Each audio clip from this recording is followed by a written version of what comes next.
आइए मित्रों, हमारे YouTube चैनल स्वाध्याय में आपका हार्दिक स्वागत, अभिनंदन। आज हम आपके लिए लेकर आए हैं मानव धर्म इस शीर्षक पर प्रेरणादायक ज्ञानवर्धक ज्ञान चर्चा। अगर आपने हमारे चैनल को लाइक और सब्सक्राइब नहीं किया है तो आपसे निवेदन है, कृपया चैनल को लाइक और सब्सक्राइब अवश्य करें। धृति क्षमा दमो अस्तेयम शोचमिंद्रिय निग्रह धीर विद्या सत्यम क्रोधो दशकम धर्म लक्षण। मानव धर्म का छठा लक्षण इंद्रिय निग्रह है। इंद्रियों को किसी भी बुरे विषय की ओर न जाने देना और सदा उनको अपने वश में रखकर कल्याणकारी विषयों में लगाए रखना इंद्रिय निग्रह है। मनु महाराज कहते हैं, इंद्रियों को विषयों में लगाने से मनुष्य निसंदेह दोष को प्राप्त होता है, परंतु उन्हीं इंद्रियों को भली भांति वश में कर लेने से उसे परम सिद्धि की प्राप्ति हो सकती है। जो इंद्रियों के वश में रहता है वह स्वयं भी अनेक प्रकार के पापों में फंसकर भांति भांति के दुख उठाता है और दूसरों को भी दुख देता है। स्वयं सदा भयभीत रहता है और दूसरे लोग भी हिंसक जंतु की भांति उससे डरते रहते हैं, क्योंकि इंद्रिय लोलुप बुरे से बुरा काम भी करने में नहीं हिचकता। जहां तक इंद्रियों का दमन नहीं होता वहां तक पापों से बचना बहुत ही कठिन होता है। अतएव सुख चाहने वाले प्रत्येक स्त्री पुरुष को इंद्रिय दमन करना चाहिए। जो लोग भगवत प्राप्ति का परम सुख पाना चाहते हैं उनके लिए तो इंद्रिय निग्रह एक अत्यंत आवश्यक कर्तव्य है। इंद्रियां 5 है: श्रवण कान, त्वचा चमड़ी, चक्षु आंख, रसना जीभ, नासिका नाक, इनके 5 ही विषय है। शब्द स्पर्श रूप रस और गंध, इनके सिवा छठा कोई ऐसा विषय नहीं है जो इंद्रियों के द्वारा ग्रहण किया जा सके। इंद्रियां शरीर के कान, नाक आदि अंगों का नाम नहीं है। उन गोलकों में जो शक्ति है उसी को इंद्रिय कहते हैं। इन 5 ज्ञानेंद्रियों की सहायता करने वाली 5 कर्मेंद्रियां हैं: हाथ, पैर, वाणी, गुदा और उपस्थ लिंग और योनि। इन 10 इंद्रियों में रसना, ज्ञानेंद्रिय और वाणी कर्मेंद्रिय दोनों का स्थान एक जीभ ही है। कर्मेंद्रियों की अपेक्षा ज्ञानेंद्रियां श्रेष्ठ और सूक्ष्म है।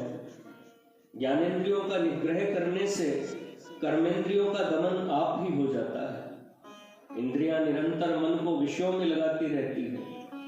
5 में से किसी एक भी इंद्रिय के विषय में आसक्त होने से ही बड़ा अनर्थ हो जाता है। तब जो लोग इन 5 के विषय में आसक्त है उन अविवेकियों के पतन में तो शंका ही क्या है। एक एक विषय की आसक्ति से किस प्रकार नाश होता है इसका पता इस प्रचलित दृष्टांत से लग सकता है। एक एक इंद्रिय विषय लोलुप मीन मतंग, मरत तुरंत अनाथ सम भृंग कुरंग पतंग। शब्द: हरिण को वीणा का सुर बहुत प्यारा लगता है। व्याध लोग जंगल में जाकर बड़े मीठे सुरों में वीणा बजाते हैं। वीणा की सुरीली तान सुनते ही हरिण चारों ओर से आकर उसके आसपास खड़े हो जाते हैं और सब कुछ भूलकर उसी में तन्मय हो जाते हैं। इस अवस्था में पारधी उन्हें मार डालता है। यह एक कर्ण इंद्रिय के विषय में आसक्त होने का फल है। स्पर्श: हाथियों को पकड़ने वाले लोग गहरे गड्ढे के ऊपर बांस का कमजोर मचान रखकर उस पर मिट्टी बिछा देते हैं और उस पर एक कागज की हथेली खड़ी कर देते हैं। हाथी काम मद से मतवाला होकर उसे स्पर्श करने को दौड़ता है।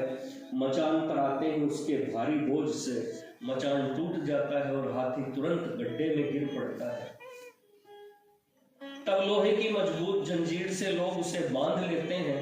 वन में निर्भय विचरने वाला बलवान गजराज एक स्पर्श इंद्रिय के विषय में आसक्त होने के कारण सहज ही में अनाथ की तरह बंध जाता है। रूप दीपक की ज्योति को देखकर पतंग मोहित हो जाता है। हजारों पतंग दीपक की लौ में पड़कर जल रहे होते हैं, इस बात को वह देखता है, परंतु रूप की आसक्ति उसे दीपक की तरफ जबरदस्ती खींच लाती है।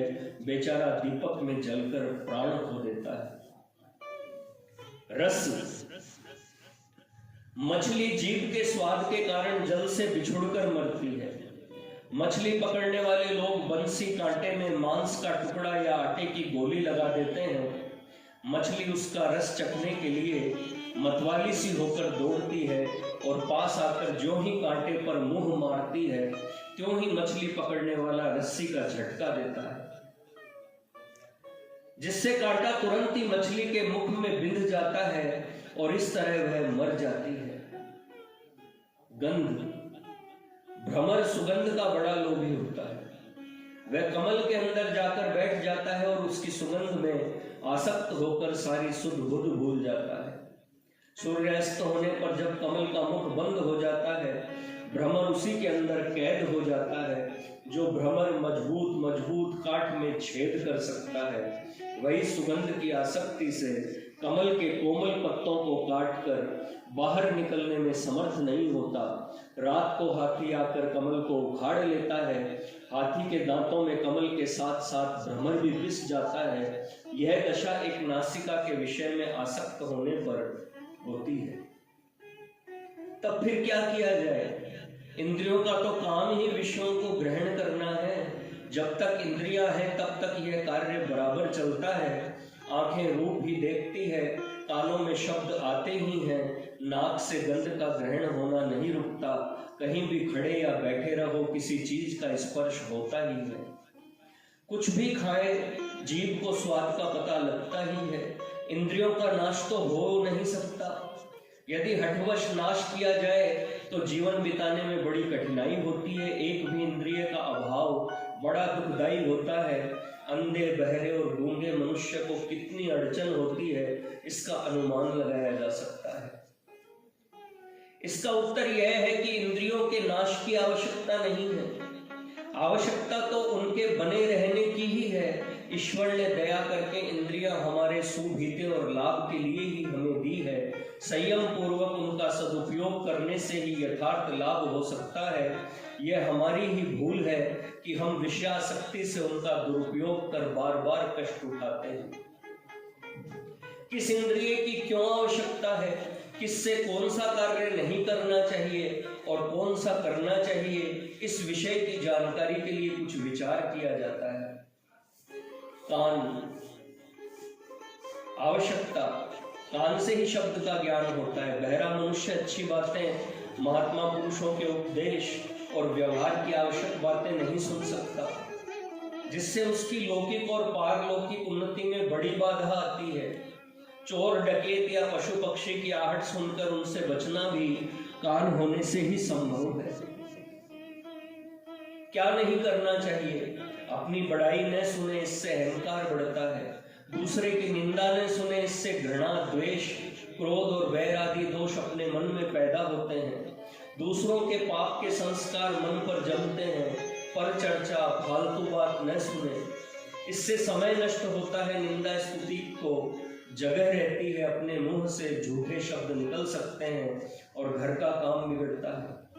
ईश्वर, देवता, गुरु, संत और शास्त्रों की निंदा न सुने, इससे अश्रद्धा होती है, अविश्वास बढ़ता है, नास्तिकता आती है, पाप लगता है, साधन बिगड़ता है। वेश्याओं के गायन, अश्लील गीत, श्रृंगार रस की गंदी कविता, धमाल, नाटकों और खेलों के बुरे गायन, स्त्री संबंधी बातें, गंदे नाटक, उपन्यास आदि न सुने। इनसे मन में विकार होता है, ब्रह्मचर्य का नाश होता है, मन की चंचलता बढ़ती है, विलासिता आती है, धन का नाश होता है, व्यभिचार की संभावना हो जाती है। भगवान, धर्म, देश और जाति तथा कुटुंब की सेवा के कार्यों से मन हट जाता है। अपने से द्वेष रखने वाले की चर्चा न सुने, इससे वैर बढ़ता है। दूसरे के भोगों की बातें न सुने, इससे लोभ बढ़ता है। क्या करना चाहिए? व्यवहार बर्ताव की अच्छी बातें सुनना, भगवान का नाम गुण और उनकी लीलाएं कथाएं सुनना, सत्संग में भक्ति ज्ञान वैराग्य सदाचार सद्व्यवहार की बातें सुनना, अपने दोष और दूसरों के अनुकरण करने योग्य गुण सुनना, ईश्वर भक्ति त्याग वीरता और देशभक्ति के सुंदर गायन सुनना, महात्मा पुरुषों का उपदेश सुनना और सद्गुरु से परमात्मा का गूढ़ तत्व सुनना आदि। स्मरण रखना चाहिए कि वेदांत और भक्ति में पहला साधन श्रवण ही है। त्वक चमड़ी आवश्यकता, गर्म ठंडे कड़े कोमल पदार्थों की पहचान इसी से होती है। यह इंद्रिय न हो तो पहचानने की शक्ति के अभाव से मनुष्य का आग में जलना, पानी में गलना, कांटों से छिद जाना और कीड़े मकोड़ों से काटा जाना बहुत आसान होता है। इसके बिना संसार में काम चलना बड़ा कठिन होता है। क्या नहीं करना चाहिए? पर स्त्री का स्पर्श पुरुष और पराये पुरुष का स्पर्श स्त्री न करे, इससे कामोद्दीपन होता है, व्यभिचार बढ़ता है। कोमल गद्दे तकिए बिछौने गलीचे आदि का सेवन भरसक न करे, इससे आराम तलबी और आसक्ति बढ़ती है। अकर्मण्यता आती है। रेशमी विदेशी या मील के बने हुए वस्त्र न पहने। रेशम लाख जीवों की हिंसा से बनता है। विदेशी वस्त्रों के सेवन से देश का धर्म धन और जीवन का नाश हो रहा है। गरीबों के मुंह का टुकड़ा छिनता है, पवित्रता नाश होती है। मीलों के कपड़ों से भी पवित्रता का नाश और गरीबों की हानि होती है। महीन वस्त्रों से लज्जा आती है, खर्च बढ़ता है, बाबूगिरी आती है। यह इंद्रिय बड़ी प्रबल है। बहुत से भाई बहन पाप समझकर विदेशी महीन वस्त्र इसलिए पहनते हैं कि उनकी चमड़ी को मोटा वस्त्र सुहाता नहीं। स्पर्श सुख की इच्छा बड़े बड़े लोगों को पथ भ्रष्ट कर देती है। रावण के विशाल साम्राज्य और बड़े कुल के सर्वनाश में यही इंद्रिय एक प्रधान कारण मानी जाती है। नहुष का इंद्रपद से पतन इसी इंद्रिय के कारण हुआ। अनेक बड़े बड़े युद्ध में यही इंद्रिय कारण थी। मुसलमानों का पतन प्राय इसी इंद्रिय की विशेष लोलुपता के कारण हुआ। और भी अनेक उदाहरण हैं। स्त्री के लिए पुरुष का और पुरुष के लिए स्त्री का अंग स्पर्श मोह से बड़ा सुखदायी मालूम हुआ करता है, परंतु धर्म और स्वास्थ्य रूपी सुंदर नगर को उजाड़ने के लिए यह स्पर्श सुख एक भयंकर शत्रु है। क्या करना चाहिए? शीत उष्ण और कंकड़ पत्थर आदि से यथा योग्य बचना, कर्तव्य की दृष्टि से पुरुष के लिए अपनी विवाहिता स्त्री का और स्त्री के लिए विवाहित पति का धर्मयुक्त मर्यादित स्पर्श करना, भगवान की मूर्ति और संत माता पिता गुरु आदि के चरण स्पर्श करना, श्री गंगा जल का स्पर्श करना, गरीब दीन दुखियों की सेवा के लिए उनके अंगों का स्पर्श करना और शुद्ध मोटे वस्त्र पहनना आदि।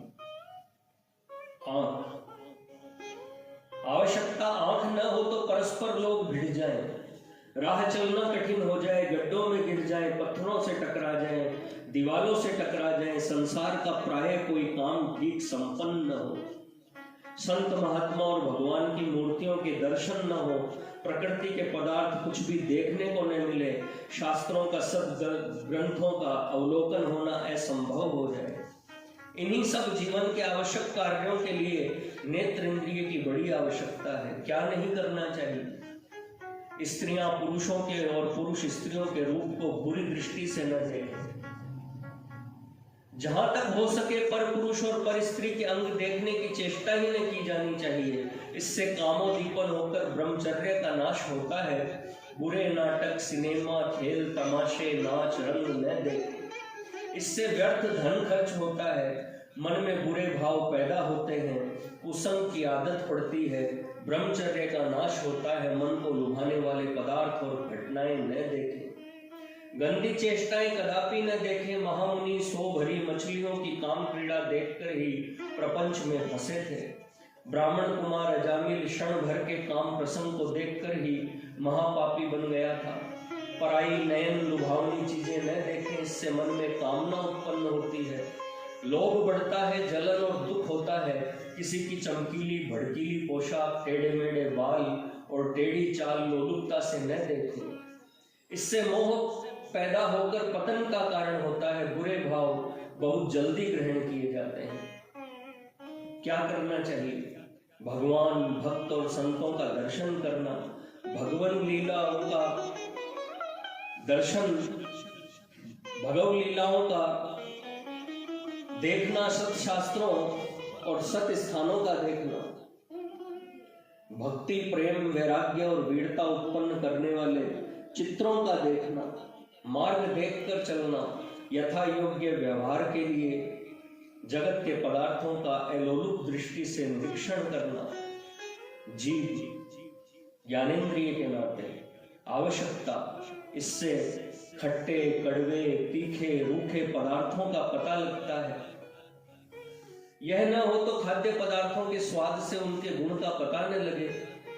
मनुष्य मीठा ही मीठा या नमक ही नमक खाकर बहुत जल्दी मर जाए। कर्मेंद्रिय के नाते मनुष्य के लिए सबसे प्रधान साधन वाणी है।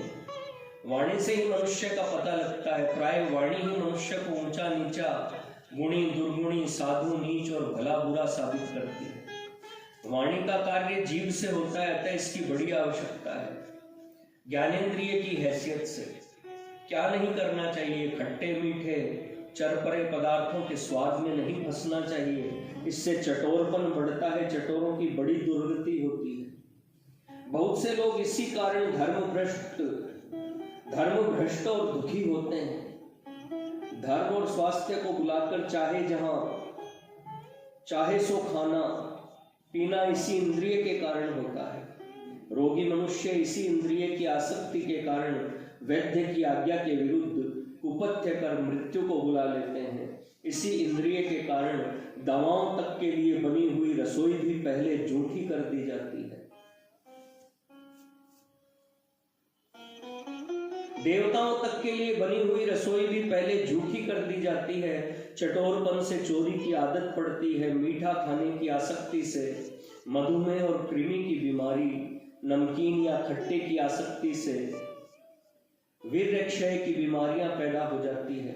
बासी, तीखे, सड़े हुए बड़े अचार आदि पदार्थों की आसक्ति से तरह तरह की बीमारियां होती और तामसिकता बढ़ती है। मध्य मांस, डॉक्टरी दवाएं और अपवित्र पदार्थों का खानपान न करें। इससे धर्म, धन, स्वास्थ्य, बुद्धि सबका नाश होता है। चोरी, अन्याय का अपवित्र अन्न न खाएं, इससे बुद्धि बिगड़ती है। महाराज भीष्म तक की बुद्धि बिगड़ गई। महाराज भीष्म तक की बुद्धि बिगड़ गई थी। तमोगुणी बुद्धि से तमोगुणी कार्य होते हैं और इससे उनका पतन हो जाता है। कर्मेंद्रिय की हैसियत से कड़वा न बोले, इसमें दूसरों की आत्मा को बड़ा दुख पहुंचता है। वैर बढ़ता है। किसी की निंदा या चुगली न करें, इससे दूसरों के पापों का हिस्सा मिलता है। घृणा, द्वेष, वैर, क्रोध, हिंसा आदि दोष पैदा होते हैं। पराया और अपना नुकसान होता है। मामले मुकदमे लग जाते हैं और पापों के चित्र हृदय पर अंकित होते हैं। अपनी बड़ाई न करें, इससे पुण्य का नाश होता है। खुशामद पसंदगी आती है। अपना दान और परोपकार प्रकट न करें, इससे उस पुण्य का नाश होता है। महाराज ययाति अपने दान पुण्य का कथन अपने मुंह से करने के कारण ही पुण्यों के नाश होने से स्वर्ग से गिरा दिए गए थे। किसी की खुशामद न करें, इससे झूठ बोलने की और चापलूस बनने की आदत पड़ जाती है। तेज घट जाता है। पर चर्चा या फालतू बातें न करें, इससे समय नष्ट होता है। झूठे शब्द निकलने लगते हैं। व्यर्थ निंदा स्तुति होती है। अनावश्यक संस्कार मन पर जमते हैं। पराये छिद्र देखने की आदत पड़ जाती है। मिथ्या न बोलें, इससे प्राय समस्त धर्मों का नाश होता है। विश्वास चला जाता है। वाणी का तेज घट जाता है। ताना न मारें, आक्षेप न करें। किसी की अंगहीनता या कर्महीनता का दोष बताकर, अर्थात तू अंधा है, बहरा है, कोढ़ी है, पापी है, तू रांड है आदि शब्दों से संबोधन न करें। इससे सुनने वाले के चित्त में बड़ा दुख होता है। अपशब्द न बोले, अश्लील न बोले, श्रृंगार के गाने न गावे, कामोदीपक शब्द न बोले, इससे वीर्य नाश होकर अधः पतन होता है। किसी से अपने लिए कुछ भी न मांगे, इससे तेज घटता है। मांगने वाला लोगों की दृष्टि से गिर जाता है, मान का नाश होता है। हरि गुरु शास्त्र संत माता पिता गुरुजनों की दोष चर्चा न करें, इससे अश्रद्धा अविश्वास भ्रष्टता और उच्छृंखलता बढ़ती है। ज्ञानेंद्रिय की हैसियत से क्या करना चाहिए? वस्तुओं के गुण दोष पहचान कर जो वस्तु धर्म और स्वास्थ्य के अनुकूल हो तथा आयु सत्व बल आरोग्यता सुख और प्रीति आदि को बढ़ाने वाली हो, सात्विक हो, जिसके सेवन से बुद्धि सात्विक हो सके, ऐसी वस्तु सेवन करें। भगवान के प्रसाद का भोग लगावे, गंगा जल आदि पान करें, भगवान का चरणामृत लें। कर्मेंद्रिय की हैसियत से सत्य मीठे हितकारी उद्वेग न करने वाले, सीधे और प्यारे वचन बोले, नम्रता से बोले, भगवान का नाम गुण जप कीर्तन करें, अपने दोष और दूसरों के अनुकरणीय गुणों को प्रकट करें तथा थोड़ा बोले, ऐसी बातें कहें जिनसे दूसरों के चित्त में प्रसन्नता हो, सुनने और मानने में सुख पहुंचे, इहलोक और परलोक में कल्याण हो। नासिका आवश्यकता, नासिका गंध के लिए है। यह न हो तो मनुष्य गंदी जगह रहकर और गंदी वस्तुओं का सेवन कर बीमार हो जाए। अच्छे पुरुषों को और देवताओं को गंदी वस्तुएं प्रदान कर उनके अपमान का कारण बने। इन्हीं सब अभावों की पूर्ति के लिए नाक की आवश्यकता है। क्या नहीं करना चाहिए? अतर, गुलेल, विलायती, एसेंस, सेंट आदि की गंध में आसक्त न हो। इससे विलासिता बढ़ती है, बुरी आदतें पड़ती है, धन और धर्म जाता है। उस सुगंध को पाकर दूसरे लोगों की भी वैसी ही इच्छा होती है। पैसे नहीं होने से वे चोरी करते हैं, अतः शौकीनों के लिए इनका व्यवहार करने वाले खुद डूबते हैं और दूसरों को डुबोते हैं। अनावश्यक माला फूल इत्यादि धारण नहीं करना चाहिए, इससे भी आसक्ति बढ़ती है। क्या करना चाहिए? स्वास्थ्य के लिए दुर्गंध का त्याग करना चाहिए, धूप धुने आदि की और यज्ञ की सुगंध लेनी चाहिए, भगवान के प्रसाद तुलसी आदि की सुंदर गंध ग्रहण करनी चाहिए। इस प्रकार सोच समझकर इंद्रियों का सदुपयोग करना, यानी विषयों में आसक्त न होकर उनका उचित व्यवहार करना चाहिए। जब तक इंद्रियां हैं तब तक उनका विषयों में लगे रहना अनिवार्य है। अतः उन्हें आत्मा को गिराने वाले, लोक परलोक बिगाड़ने वाले निंदित विषयों में न लगाकर सद विषयों में लगाना चाहिए। यही इंद्रिय निग्रह है।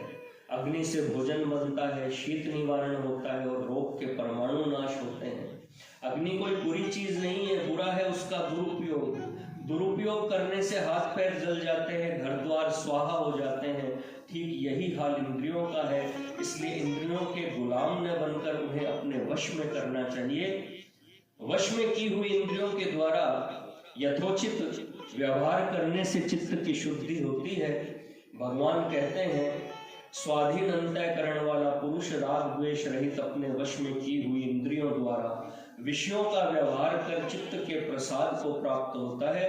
परंतु इंद्रियां बड़ी प्रबल है, इसलिए भगवान ने कहा है, हे अर्जुन, यत्नशील बुद्धिमान पुरुष के मन को भी ये प्रमथन स्वभाव वाली इंद्रियां बलात् हर लेती है। मनु महाराज कहते हैं, जल की बखाल में से जैसे एक छिद्र हो जाने से जल निकल जाता है, उसी प्रकार सब इंद्रियों में से यदि एक इंद्रिय भी विषय में आसक्त हो जाए तो उसके द्वारा बुद्धि नष्ट हो जाती है। इसलिए विषयों में, भोगों में दुख और दोष देख देख कर इंद्रियों को उनसे हटाना और उन्हें उत्तम आवश्यक तथा कल्याणमय कर्तव्य कर्मों में सदा लगाना चाहिए। इसी को इंद्रिय का वश में करना कहते हैं। भगवान कहते हैं, जिस पुरुष की इंद्रियां वश में होती है उसी की बुद्धि स्थिर होती है। परंतु स्मरण रखना चाहिए, केवल जबरदस्ती विषयों से रोकने से ही इंद्रियां वश में नहीं होती। मनु महाराज कहते हैं, विषयासक्त इंद्रियां, विषय और शरीर नाशवान और क्षण भंगुर है। एक परमात्मा नित्य सत्य है। इस प्रकार के नित्य विवेक से जैसे वश में होती है, केवल विषयों के त्याग से वैसे वश में नहीं होती।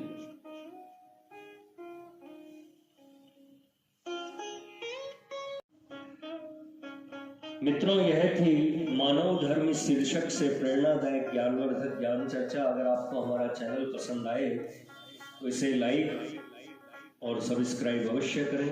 धन्यवाद।